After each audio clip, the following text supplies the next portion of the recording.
ಮೊದಲಿಗೆ ಭದ್ರ ಯಾರೋ ಒಬ್ಬ ಗಂಡಸು ಆ ಯಮ್ಮನ ಫೋಟೋ ಕಳಿಸಿ ಅವಳನ್ನ ಎತ್ತಬೇಕು ಅಂತ ಹೇಳಿದ. ಆಗ್ಲೇ ನಾನು ಪಾರ್ಕ್ಗೆ ಬಂದೆ, ನೋಡಿದ್ರೆ ನಿಮ್ಮ ಹತ್ರ ತಗ್ಲಾಕೊಂಡ್ಬಿಟ್ಟೆ. ಆಗ ದೇವಯಾನಿ, ಕೇಳಿಸ್ಕೊಂಡಿಯಾ ಅಜಿತಾ, ಕೇಳಿಸ್ಕೊಂಡಿಯಾ ಅವನು ಹೇಳೋದನ್ನ? ಇದರ ಹಿಂದೆ ಇರೋದು ಯಾರೋ ಗಂಡಸರಂತೆ. ಕೇಳಿಸ್ಕೊಂಡ್ರಾ ಬಾವ?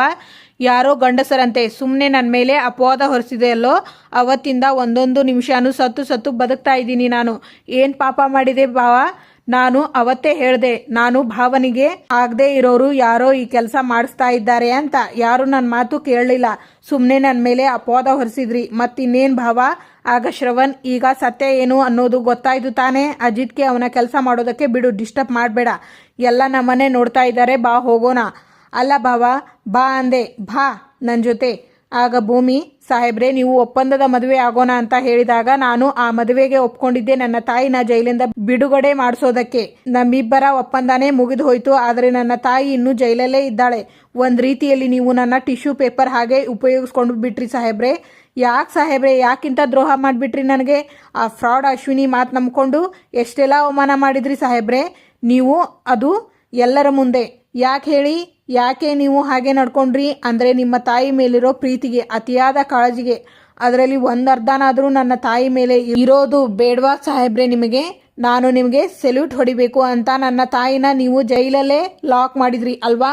ಒಂದು ವೇಳೆ ಲಕ್ಷ್ಮಕ್ಕ ಏನಾದರೂ ಸತ್ಯ ಹೇಳದೆ ಹೋಗಿದ್ದಿದ್ರೆ ನಾನೊಬ್ಳು ದಡ್ಡಿ ಥರ ನಿಮ್ಮನ್ನು ನಂಬ್ಕೊಂಡು ಬಿಡ್ತಿದ್ನಲ್ಲ ಸಾಹೇಬ್ರೆ, ನಂಬ್ಕೊಂಡು ಬಿಡ್ತಿದ್ದೆ. ಇದು ಅಲ್ಲದೆ ನಿಷ್ಠೆ ಪ್ರಾಮಾಣಿಕತೆ ಬಗ್ಗೆ ಪೊಲೀಸ್ ಆಗಿ ಇವರು ನನಗೆ ಪಾಠ ಹೇಳ್ಕೊಡ್ತಾರಾ? ಇಷ್ಟು ದಿವಸ ನನ್ನ ಆಸೆ ಬರೀ ಕಾನ್ಸ್ಟೇಬಲ್ ಆಗಬೇಕು ಅಂತ ಮಾತ್ರ ಇತ್ತು. ಆದರೆ ಈಗಿಂದ ನನ್ನ ಆಸೆ, ಗುರಿ ಇನ್ನೂ ಎತ್ತರಕ್ಕೆ ಏರಿದೆ. ನಾನು ಕಾನ್ಸ್ಟೇಬಲ್ ಆಗಿದ್ದ ದಿನದಿಂದಾನೇ UPSC ಎಕ್ಸಾಮ್ಗೆ ಪ್ರಿಪೇರ್ ಆಗ್ತೀನಿ. IPS ಆಫೀಸರ್ ಆಗ್ತೀನಿ. IPS ಆಫೀಸರ್ ಆಗಿ ಇವರ ಮುಂದೆ ನಿಂತು ಇವರ ಕೈಯಿಂದಾನೇ ಸೆಲ್ಯೂಟ್ ಹೊಡ್ಸ್ಕೊತೀನಿ. ಅಷ್ಟೇ ಯಾಕೆ, ನಿಷ್ಠೆ ಪ್ರಾಮಾಣಿಕತೆ ಅಂದರೆ ಏನು ಅಂತ ಇವರಿಗೆ ಕಲಿಸ್ಕೊಡ್ತೀನಿ. ಬರೀ ಬಾಯಿ ಮಾತಲ್ಲಿ ನಿಷ್ಠೆ ಪ್ರಾಮಾಣಿಕತೆ ಅಂದರೆ ಸಾಲದು, ಮಾಡೋ ಕೆಲಸದಲ್ಲೂ ನಿಷ್ಠೆ ಪ್ರಾಮಾಣಿಕತೆ ಇರಬೇಕು ಅನ್ನೋದನ್ನ ನಾನು ತೋರಿಸ್ಕೊಡ್ತೀನಿ. ಆಗ ಅಜಿತ್, ಸತ್ಯಣ್ಣ, ಈ ಸುಪಾರಿ ಕಿಲ್ಲರ್ ಭದ್ರ ಬರೀ ಶಾರದಾ ಹತ್ಯೆ ಕೇಸಲ್ಲಿ ಮಾತ್ರ ವಾಂಟೆಡ್ ಅಲ್ಲ, ವೀರಣ್ಣನ ಕೊಲೆ ಕೇಸಲ್ಲೂ ವಾಂಟೆಡ್ಡೇ. ಆಗ ಸತ್ಯಣ್ಣ, ಆದರೆ ಅವನ್ನ ಫಿಟ್ ಮಾಡೋದಕ್ಕೆ ಸರಿಯಾದ ಸಾಕ್ಷಿಗಳೇ ಸಿಗ್ಲಿಲ್ವಲ್ಲ ಸತ್ಯಣ್ಣ? ಆಗ ಹೇಗೋ ತಪ್ಪಿಸ್ಕೊಂಡು ಬಿಟ್ಟ ಸತ್ಯಣ್ಣ. ಆ ಆ್ಯಂಗಲಲ್ಲಿ ನಾನು ಯೋಚನೆ ಮಾಡಿರಲಿಲ್ಲ. ಆದರೆ ಈ ಸಲ ಅವನ ಬಾಡಿಯಲ್ಲಿರೋ ಸೂಪ್ ಎಲ್ಲ ಕೆಳಗಡೆ ಇಳಿಸ್ತೀನಿ. ಇಲ್ಲದೇ ಇರೋ ಕೇಸುಗಳೆಲ್ಲ ಜಡಿಲಿಲ್ಲ. ಕೂತ್ಕೊಳ್ಳಿ ಮಾವ. ಆಗ ಶ್ರವಣ್, ಅಜಿತಾ, ಶಾರದಾನ ಕೊಲೆ ಹಿಂದೆ ಯಾವುದೋ ಗಂಡ್ಸ್ ಕೈವಾಡ ಇದೆ ಅಂತ ಇವನು ಹೇಳಿದ ಅಲ್ವಾ? ಆ ವ್ಯಕ್ತಿ ಯಾರು ಅಂತ ನನಗೆ ಗೊತ್ತಾಗಬೇಕು. ಹೇಗಾದರೂ ಬಾಯಿ ಬಿಡಿಸೋ ಅಜಿತಾ, ಅವನು ಯಾರು ಅಂತ ಗೊತ್ತಾಗ್ಲಿ, ಇದೇ ಅವನಿಗೆ. ಅಜಿತಾ, ಇನ್ನೊಂದು ವಿಷಯ ಹೇಳಿ ಮಾವ, ಈ ಭದ್ರ ಯಾವುದೇ ಕಾರಣಕ್ಕೂ ಆಚೆ ಬರಬಾರ್ದು. ಅವನಿಗೆ ಅಷ್ಟು ಈಸಿಯಾಗಿ ಬೇಲ್ ಸಿಗಬಾರ್ದು. ಆ ಥರ ಕೇಸುಗಳನ್ನ ಜಡ್ದು ಒಳಗಡೆ ಇರೋ ಥರ ನೋಡ್ಕೋ. ಇಂಥವರೆಲ್ಲ ಆಚೆ ಇದ್ರೆ ನನ್ನ ಶಾರದಾನ ಪ್ರಾಣಕ್ಕೆ ಅಪಾಯ ಖಂಡಿತ ತಪ್ಪಿದ್ದಲ್ಲ. ಕರೆಕ್ಟ್ ಮಾವ ನೀವು ಹೇಳ್ತಾ ಇರೋದು? ಇಂಥವ್ರು ಹೊರಗಡೆ ಇದ್ದಷ್ಟು ಎಲ್ಲರಿಗೂ ತಲೆನೋವೆ. ಅದಕ್ಕೆ ಬೇಲ್ ಸಿಗೋದಲ್ಲ, ಅವನ ಜೀವ ಇರೋವರೆಗೂ ಜೈಲಲ್ಲೇ ಸಾಯ್ಬೇಕು. ಹಾಗೆ ಮಾಡ್ತೀನಿ. ವೀರಣ್ಣನ ಯಾಕೆ ಸಾಯಿಸ್ತೆ? ಆಗ ಭದ್ರ, ವೀರಣ್ಣನ? ಯಾರು ಸರ್ ಅವನು? ಅಯ್ಯಪ್ಪ ಸರ್, ನಿಜ ಬೊಗಳು ಸರ್. ನಾನು ವೀರಣ್ಣನ ಸಾಯಿಸಿಲ್ಲ ಸರ್. ಸುಳ್ಳು ಬೊಗಳ್ತಾ ಇದೀಯಾ? ನಿಜ ಹೇಳು ಸರ್. ನಾನು ಯಾಕೆ ಸರ್ ಸುಳ್ಳು ಹೇಳಿ? ನಮ್ಮ ತಾಯಿ ಆಣೆಗೂ ಸುಳ್ಳು ಹೇಳ್ತಾ ಇಲ್ಲ ಸರ್. ಶಾರದಮ್ಮನ ಅಟ್ಯಾಕ್ ಮಾಡಿದ್ದು ನಾನೇ ಅಂತ ಒಪ್ಕೊತಾ ಇದ್ದೀನಲ್ಲ ಸರ್. ಆದರೆ ವೀರಣ್ಣನ ಸಹವಾಸಕ್ಕೆ ನಾನು ಹೋಗಿಲ್ಲ ಸರ್. ಹೌದಾ? ಹ್ಞೂ ಸರ್. ಆದರೆ ನೀನೇ ವೀರಣ್ಣ ಅವರನ್ನ ಕೊಲೆ ಮಾಡಿದೀಯಾ ಅಂತ ನನ್ನ ಹತ್ರ ಎವಿಡೆನ್ಸ್ ಇದೆಯಲ್ಲ ಭದ್ರ. ಲಾಸ್ಟ್ ವಾರ ಇಂಟರ್ವ್ಯೂ ಮಾಡಬೇಕು ಅಂತ ಒಬ್ಬ ರಿಪೋರ್ಟರ್ ನನ್ನ ಹತ್ರ ಬಂದಿದ್ದ. ಪೊಲೀಸ್ ಅವರು ಅಂದರೆ ಸ್ವಲ್ಪ ಟೆನ್ಷನ್ ಆಗ್ತಾ ಇದ್ದ. ನಾನು ಮಾತಾಡಿ ತುಂಬ ಫ್ರೆಂಡ್ಲಿಯಾಗಿ ಮಾತಾಡಿಕೊಂಡು ಅವನ್ನ ಕಂಫರ್ಟೇಬಲ್ ಆಗಿ ಇಂಟರ್ವ್ಯೂ ಮಾಡ್ತಾ ಶುರು ಮಾಡಿದೆ. ಆಗ ಅವನು ನನಗೆ ನಿಜ ಹೇಳಿದ್ದು ಏನು ಅಂದರೆ, ತುಂಬ ದಿನದಿಂದ ನನ್ನ ಹತ್ರ ಒಂದು ವಿಡಿಯೋ ಇದೆ, ಆ ವಿಡಿಯೋನ ಪೊಲೀಸ್ ಅವರಿಗೆ ಕೊಡಬೇಕು ಅಂತ ನಾನು ಅನ್ಕೊತಾ ಇದ್ದೆ ಸರ್. ಆದರೆ ಪೊಲೀಸ್ ಅವರು ಅಂದರೆ ನನಗೆ ಸಿಕ್ಕಾಪಟ್ಟೆ ಭಯ, ಏನು ಮಾಡ್ತಾರೋ ಏನೋ ಅಂತ ನಾನು ಯಾರಿಗೂ ಕೊಡಲಿಲ್ಲ ಅಂತ ಹೇಳ್ತಾ ಇದ್ದ. ಆದರೆ ನೀವು ಇಷ್ಟು ಫ್ರೆಂಡ್ಲಿ ಆಗಿ ಇದ್ದೀರಾ, ನಿಮಗೆ ಆ ವಿಡಿಯೋನ ತೋರಿಸ್ತೀನಿ ಅಂತ ಹೇಳಿ ಈ ವಿಡಿಯೋನ ನನಗೆ ತೋರಿಸ್ತಾ. ಅಲ್ಲೇ ನೀನು ತಗಲ ಹಾಕ್ಕೊಂಡಿದ್ದು. ಆ ಹುಡುಗ ಅವತ್ತು ಅಂದರೆ ವೀರಣ್ಣನ ಕೊಲೆಯಾಗಿದ್ದ ದಿನ ಊರಿನ ಡಾಕ್ಯುಮೆಂಟ್ರಿ ಮಾಡಬೇಕು ಅಂತ ವಿಡಿಯೋಸ್ ಮಾಡ್ತಿದ್ದಂತೆ. ವೀರಣ್ಣನ ಮನೆ ಹತ್ರ ನೀನು ಓಡಾಡ್ತಾ ಇದ್ದುದನ್ನು ಅವನು ಅಬ್ಸರ್ವ್ ಮಾಡಿದ್ದಾನೆ. ಯಾಕೋ ನಿನ್ನ ನಡವಳಿಕೆ ಅವನಿಗೆ ಅನುಮಾನ ಬರೋ ಹಾಗೆ ಆಗಿ ಅವನು ನಿನಗೆ ಗೊತ್ತಿಲ್ಲದೆ ಇರೋ ಹಾಗೆ ವಿಡಿಯೋ ಮಾಡ್ತಾ ನಿನ್ನ ಫಾಲೋ ಮಾಡಿದ್ದಾನೆ. ನೀನು ವೀರಣ್ಣನ ಮನೆ ಒಳಗಡೆ ಹೋಗಿ ಡೋರ್ ಹಾಕೊಂಡಿದ್ದು, ಅದು ಆದಮೇಲೆ ಕಿಟಕಿಗಳನ್ನು ಹಾಕೊಂಡಿದ್ದು, ಆಮೇಲೆ ನೀನು ವೀರಣ್ಣನ ಕೊಲೆ ಮಾಡಿದ್ದು ಅಂದರೆ ವೀರಣ್ಣನಿಗೆ ಚಾಕುವಿಂದ ಚುಚ್ಚಿದ್ದು ವಿಡಿಯೋ ಅಲ್ಲಿ ರೆಕಾರ್ಡ್ ಆಗಿದೆ. ಭದ್ರ, ಇನ್ನು ನೀನು ತಪ್ಪಿಸ್ಕೊಳ್ಳೋದಕ್ಕೆ ಚಾನ್ಸೇ ಇಲ್ಲ. ನಿನ್ನ ಕಂಪ್ಲೀಟ್ ಆ್ಯಕ್ಟಿವಿಟಿ ರೆಕಾರ್ಡೆಡ್ ಆಗಿ ನನ್ನ ಹತ್ರ ಇದೆ. ಹೇಳು, ನೋಡು, ಈ ವಿಡಿಯೋನ ನಾನು ಪ್ರೊಡ್ಯೂಸ್ ಮಾಡಿ ನಿನಗೆ ಜೀವಾವಧಿ ಶಿಕ್ಷೆ ಆಗೋ ಹಾಗೆ ಮಾಡಬಹುದು. ಆದರೆ ಇದ್ಯಾವುದು ನೀನು ಮಾಡಿರೋದು ಅಲ್ಲ. ನಿನ್ನ ಹಿಂದೆ ಯಾರೋ ನಿಂತು ಇದನ್ನೆಲ್ಲ ಮಾಡಿಸಿರೋದು ಅಂತ ನಾನು ಗೆಸ್ ಮಾಡ್ತಾ ಇದ್ದೀನಿ.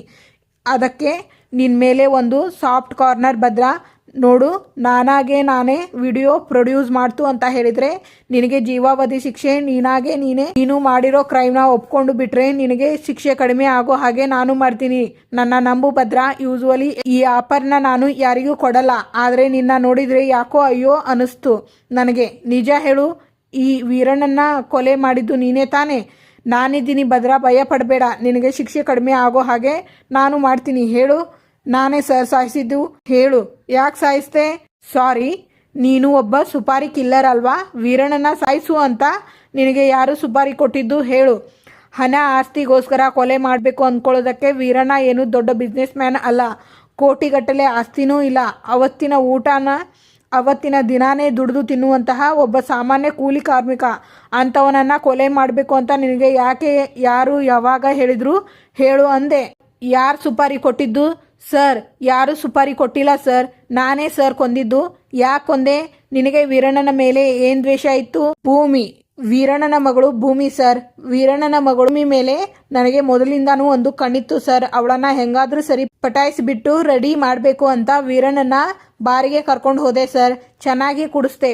ಕುಡಿಸಿ ಆದ್ಮೇಲಿಂದ ನಿನ್ನ ಮಗಳನ್ನ ಕೊಟ್ಟು ನನಗೆ ಮದುವೆ ಮಾಡಿಕೊಡು ಅಂತ ಹೆಣ್ಣು ಕೇಳಿದೆ ಸರ್. ಅಷ್ಟೇ. ಅವನೇನಾದರೂ ಆಗಲ್ಲ ಅಂದ್ಬಿಟ್ಟಿದ್ರೆ ನಾನು ತಲೆನೇ ಕೆಡಿಸ್ಕೊತಾ ಇರಲಿಲ್ಲ ಸರ್. ಆದರೆ ಅವನು ಎಣ್ಣೆ ಏಟಲ್ಲಿ ಕೂಗಾಡಿ ಕಿರ್ಚಾಡಿ ರಂಪ ಮಾಡಿಬಿಟ್ಟ. ಅಷ್ಟೇ ಅಲ್ಲ ಸರ್, ಎಲ್ಲರ ಮುಂದೇನೂ ಅವನು ನನಗೆ ಚಪ್ಪಲಿ ತಗೊಂಡು ಹೊಡೆದ್ಬಿಟ್ಟ. ತಡ್ಕೊಳ್ಳೋಕೆ ಆಗಲಿಲ್ಲ ಸರ್, ಅದಕ್ಕೆ ಎತ್ಬಿಟ್ಟೆ. ಸೊ ವೀರಣ್ಣನ ಸಾಯಿಸಿದ್ದು ಭಾಗ್ಯಮ್ಮ ಅಲ್ಲ, ನೀನೇ. ಹೌದು ಸರ್. ಕೋರ್ಟ್ಗೆ ಹೋದ್ಮೇಲೆ ಕಟ್ಕಟೆಯಲ್ಲಿ ಇದನ್ನೇ ಹೇಳ್ತೀಯಾ ತಾನೇ? ಉಲ್ಟಾ ಹೊಡೆಯಲ್ಲ ಅಲ್ವಾ? ಸರ್, ಇಲ್ಲ ಸರ್, ನಮ್ಮ ತಾಯಿ ಅಣೆಗೂ ಸರ್. ಲಾಸ್ಟ್ ಟೈಮ್ ಥರ ಮತ್ತೆ ಮಾಡಲ್ಲ ಸರ್. ನೀನು ಮತ್ತೆ ಮಾಡಿದ್ರು ನನ್ನ ಹುಷಾರಲ್ಲಿ ನಾನು ಇರಬೇಕಲ್ಲ ಭದ್ರ. ವೈಭವ್, ಎಲ್ಲ ರೆಕಾರ್ಡ್ ಆಗಿದೆ ತಾನೇ? ಪೂರ್ತಿ ರೆಕಾರ್ಡ್ ಆಗಿದೆ ಸರ್. ಇವತ್ತೇ ಇವನಿಗೆ FIR ರಿಜಿಸ್ಟರ್ ಮಾಡಿ ನಾಳೆ ಕೋರ್ಟಿಗೆ ಸಬ್ಮಿಟ್ ಮಾಡಬೇಕು. ಖಂಡಿತ ಸರ್. ಇನ್ನು ಭದ್ರನಿಗೆ ಶಿಕ್ಷೆ ಆಗೋದನ್ನು ಯಾರ ಕೈಯಲ್ಲೂ ತಡೆಯೋದಕ್ಕೆ ಆಗಲ್ಲ. ಆ ದೇವರೇ ಕೆಳಗಡೆ ಇಳಿದು ಬಂದರೂ ಕೂಡ ಮಾವ, ನನಗೆ ಸ್ವಲ್ಪ ಕೆಲಸಗಳು ಇದೆ, ಅತ್ತೆನ ಸ್ವಲ್ಪ ಹುಷಾರಾಗಿ ಕರ್ಕೊಂಡು ಹೋಗಿ ಮನೆಗೆ ಬಿಡಿ. ಸರ್, ಸೈಕಿಯಾಟ್ರಿಕ್ ಶಾಂತವೀರ್ ಬಂದಿದ್ದಾರೆ ಸರ್, ಒಳಗಡೆ ಬರೋದಕ್ಕೆ ಹೇಳಿ. Okay sir. Hello doctor, actually ಫೋನಲ್ಲಿ ನಿಮ್ಮ ಹತ್ರ ಹೇಳ್ತಾ ಇದ್ದೆ, ಒಂದು ಕೇಸ್ನ ಡಿಕೋಡ್ ಮಾಡೋದಿದೆಯಾ ಅಂತ ಹೇಳಿಬಿಟ್ಟು. ವೈಭವ್, ಆ ರೆಕಾರ್ಡಿಂಗ್ನ ಕೇಳಿಸು ಸಾಹೇಬ್ರಿಗೆ. ನೀವು ಸರಿಯಾಗಿ ಗೆಸ್ ಮಾಡಿದಿರಿ. ನಿಮ್ಮ ಅನುಮಾನ 100ಕ್ಕೆ 100ರಷ್ಟು ಸರಿ ಇದೆ. ಆಗ ಅಜಿತ್, ಭೂಮಿ, ಅಲ್ಲ ನೀನು ಏನು ಇಷ್ಟೊತ್ತಲ್ಲಿ? ಎಲ್ಲ ಓಕೆ ತಾನೇ? ಏನಿದು? ನಾನು ಕಾನ್ಸ್ಟೇಬಲ್ ಆಗಿ ಸೆಲೆಕ್ಟ್ ಆಗಿದ್ದೀನಿ. Wow, congratulations. ಥ್ಯಾಂಕ್ ಯು ಸಾಹೇಬ್ರೆ. ಅಷ್ಟೇ ಅಲ್ಲ, ಬಳ್ಳಾರಿಗೆ ಪೋಸ್ಟಿಂಗ್ ಕೂಡ ಆಗಿದೆ ಸಾಹೇಬ್ರೆ. ಕೆಲವೊಂದು ವಸ್ತುಗಳು ನನಗೆ ಸೇರಿದ್ದು ಇಲ್ಲೇ ಉಳ್ಕೊಂಡ್ಬಿಟ್ಟಿದೆ, ಅದನ್ನು ತಗೊಂಡು ಹೋಗೋಣ ಅಂತ ಬಂದೆ. ಬೆಳಗ್ಗೆನೇ ಬರ್ಬೋದಿತ್ತು ಸಾಹೇಬ್ರೆ. ಒಂದು ವೇಳೆ ನಾನು ಹಾಗೆ ಬಂದಿದ್ದಿದ್ರೆ ಎಲ್ಲರೂ ಸೇರಿ ನೂರಾರು ಪ್ರಶ್ನೆ ಕೇಳಿರೋರು. ಸುಮ್ಮನೆ ಯಾಕೆ ಆ ತಲೆನೋವು ಅಂತ ಇಷ್ಟೊತ್ತಿನಲ್ಲಿ ಬಂದೆ. ನನ್ನ ವಸ್ತುಗಳನ್ನು ನಾನು ತಗೊಂಡು ನಾನು ಹೊರಡ್ತೀನಿ. ಆಚೆ ಕ್ಯಾಬ್ ಕಾಯ್ತಾ ಇದೆ. ನನ್ನ ಬಿಟ್ಟು ಹೊರಟು ಹೋಗ್ತೀಯಾ? ಅಂದರೆ ಇಲ್ಲಿಗೆ ಎಲ್ಲ ಮುಗಿದು ಹೋಯ್ತಾ? ಹೇಳಿದ್ನಲ್ಲ ಸಾಹೇಬ್ರೆ, ಆಚೆ ಕ್ಯಾಬ್ ಕಾಯ್ತಾ ಇದೆ. ನನ್ನ ವಸ್ತುಗಳನ್ನೆಲ್ಲ ತಗೊಂಡು ನಾನು ಹೊರಡ್ತೀನಿ. ಆಗ ಸಂಗೀತ, ಇದು ನಿಮ್ಮಿಬ್ಬರ ಮಧ್ಯೆ ಇರೋ ನಿಜವಾದ ಸತ್ಯ ಅಲ್ವೇನೋ? ನಿಮ್ಮಿಬ್ಬರ ಮಧ್ಯೆ ಅನುಮಾನ ಬಂದು ನಾನು ಕೇಳಿದಾಗ ಅಬ್ಬಾ ನಮ್ಮಮ್ಮ ದಡ್ಡಿ ಏನು ಹೇಳಿದ್ರು ನಂಬ್ತಾಳೆ ಅಂದ್ಕೊಂಡು ಏನೋ ಒಂದು ಹೇಳಿ ಯಾಮಾರಿಸಿ ಬಿಡ್ತಿದ್ದೆ ಅಲ್ವಾ? ಅಯ್ಯೋ ಅಮ್ಮ, ಮಾತಾಡಬೇಡ ಭೂಮಿ. ನೀನು ಹೇಳು, ನೀನು ನನ್ನ ಮಗನ್ನ ಬಿಟ್ಟು ಹೋಗೋ ನಿರ್ಧಾರ ಮಾಡಿದೀಯಾ ಅಂದರೆ ನಿಮ್ಮಿಬ್ಬರ ಮಧ್ಯೆ ಸರಿ ಮಾಡೋಕೆ ಆಗದೆ ಇರೋದು ಏನೋ ನಡೆದಿದೆ ಅಂತ ಅರ್ಥ. ಅದು ಏನು ಅಂತ ನನ್ನ ಹತ್ರ ಹೇಳು. ನಾನು ನಿನ್ನನ್ನೇ ಕೇಳ್ತಾ ಇರೋದು. ಹೇಳು ಭೂಮಿ, ಮಾತಾಡು. ಅದನ್ನೆಲ್ಲ ತಿಳ್ಕೊಂಡು ನೀವು ಏನು ಮಾಡ್ತೀರಾ ಅತ್ತೆ? ನಾವಿಬ್ಬರೂ ದೂರ ಆಗಬೇಕು ಅಂತ ನಿರ್ಧಾರ ಮಾಡಿ ಆಗಿದೆ. ಕೆಲವೊಂದು ಸತ್ಯಗಳು ಕತ್ತಲೆಯಲ್ಲಿ ಕರಗಿ ಹೋಗ್ಬಿಟ್ರೆ ಚಂದ ಅತ್ತೆ. ದಯವಿಟ್ಟು ನನ್ನನ್ನು ಏನು ಕೇಳಬೇಡಿ, ಏನು ಹೇಳಬೇಡಿ. ಹೇಳೋ ಶಕ್ತಿನೂ ನನ್ನಲ್ಲಿ ಇಲ್ಲ. ಇದನ್ನೆಲ್ಲ ಕೇಳಿಸ್ಕೊಂಡು ತಡ್ಕೊಳ್ಳೋ ಶಕ್ತಿನೂ ನಿಮಗೆ ಇಲ್ಲ. ನಾನು ಹೋಗಬೇಕು ಅಂತ ನಿರ್ಧಾರ ಮಾಡಿ ಆಗಿದೆ. ನಾನು ಹೋಗ್ತೀನಿ. ಭೂಮಿ, ಇಲ್ಲಿ ನೋಡು, ಗಂಡ ಹೆಂಡತಿ ಅಂದಮೇಲೆ 1000 ಬರುತ್ತೆ. ಅದಕ್ಕೆಲ್ಲ ಮನೆ ಬಿಟ್ಟು ಹೋಗ್ತೀನಿ ಅಂತ ಹೇಳಬಾರ್ದು. ನೋಡು, ನಿಮ್ಮಿಬ್ಬರ ಮಧ್ಯೆ ಏನೇ ಸಮಸ್ಯೆ ಇದ್ದರೂ ನಾನು ಸರಿ ಮಾಡ್ತೀನಿ ಭೂಮಿ. ಆದರೆ ನೀನು ಮಾತ್ರ ಮನೆ ಬಿಟ್ಟು ಹೋಗ್ತೀನಿ ಅಂತ ಹೇಳಬೇಡ ಭೂಮಿ. ನನ್ನ ಮಾತು ಕೇಳಿಸ್ತಾ ಇದೆಯಾ ನಿನಗೆ? ಹೋಗಲ್ಲ ಅಂತ ಹೇಳು ಭೂಮಿ. ನೋಡು, ನನ್ನ ಮಗ ಏನೇ ತಪ್ಪು ಮಾಡಿದ್ರು ನಾನು ಅವನಿಗೆ ಬುದ್ಧಿ ಹೇಳ್ತೀನಿ, ಆಯ್ತಾ? ಏ ಅಜಿತಾ, ದಡ್ಡ ಕಣೋ ನೀನು. ನಿನಗೆ ಏನೂ ಗೊತ್ತಾಗಲ್ಲ. ಯಾಕೋ ಹೀಗೆ ಮಾಡ್ತೀಯಾ ನೀನು? ನೋಡು, ಅವಳು ಮನೆ ಬಿಟ್ಟು ಹೋಗ್ತೀನಿ ಅಂತಿದ್ದಾಳೆ. ಬಾ, ಅವಳಿಗೆ ಹೋಗಬೇಡ ಅಂತ ಹೇಳೋ. ಏನೋ ಸುಮ್ಮನೆ ನಿಂತಿದ್ಯಾ? ಬಾರೋ ನೀನು, ಬಾರೋ. ಇವತ್ತಿಗೆ ಇಲ್ಲಿನ ಸಂಚಿಕೆ ಮುಕ್ತಾಯ ಆಗುತ್ತದೆ. ಮುಂದಿನ ಸಂಚಿಕೆಯಲ್ಲಿ ಆಗ ಸತ್ಯಣ್ಣ ಸಾಹಿತ್ಯನ ಮರಿಬಾರ್ದು, ಅವಳ ನೆನಪಲ್ಲಿ ಜೀವನ ಪರ್ಯಂತ ಇರಬೇಕು ಅನ್ನೋ ಒಂದೇ ಒಂದು ಕಾರಣಕ್ಕೆ ತಾನೇ ನೀನು ಭೂಮಿ ಜೊತೆಗೆ ಒಪ್ಪಂದದ ಮದುವೆ ಆಗಿದ್ದು.